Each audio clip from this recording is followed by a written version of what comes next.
नीतिसूत्रे अध्याय 26 उन्हाळ्यात जसे बर्फ, कापणीच्या समयी जसा पाऊस, तसा मूर्खाला सन्मान शोभत नाही. भ्रमण करणारी चिमणी व उडणारी निळवी याप्रमाणे निष्कारण दिलेला शाप कोठेच ठरत नाही. घोड्याला चाबूक, गाढवाला लगाम, मूर्खाच्या पाठीला बडगा. मूर्खाला त्याच्या मूर्खतेप्रमाणे उत्तर देऊ नको. देशील तर तू त्याच्यासारखा ठरशील. मूर्खाला त्याच्या मूर्खतेला योग्य असे उत्तर दे, नाही तर तो आपल्या मते स्वतःला शहाणा समजेल.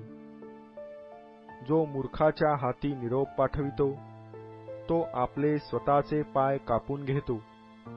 त्याचे नुकसान त्याच्या पदरी पडते. लंगड्याचे पाय जसे कमजोर, तसे मूर्खाच्या तोंडचे नीतिवचन असते. मूर्खाला मान देणारा गोफणीत गोटा घट्ट बांधणाऱ्यासारखा आहे. मूर्खाच्या तोंडचे नीतिवचन झिंगलेल्या इस्माच्या हातात शिरणाऱ्या काट्यासारखे आहे.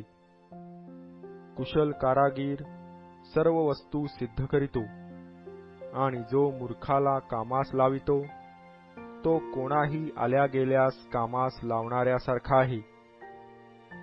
जो मूर्ख आपला मूर्खपणा पुन्हा पुन्हा करीतो तो आपल्या ओकीकडे परतणाऱ्या कुत्र्यासारखा होय.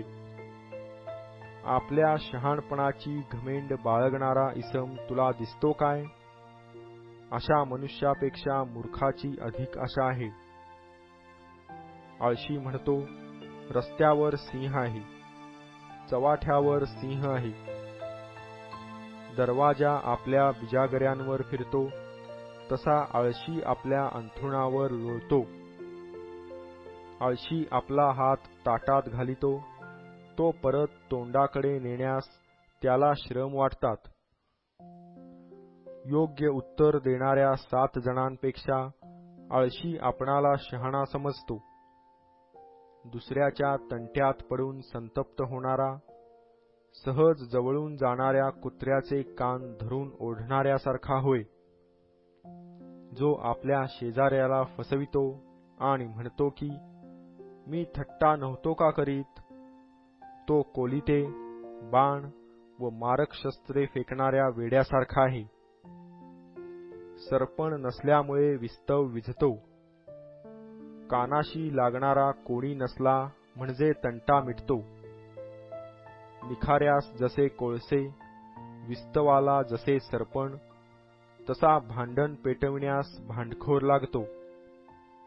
कानी लागणाऱ्याचे शब्द रुचकर पक्वान्नासारखे असतात.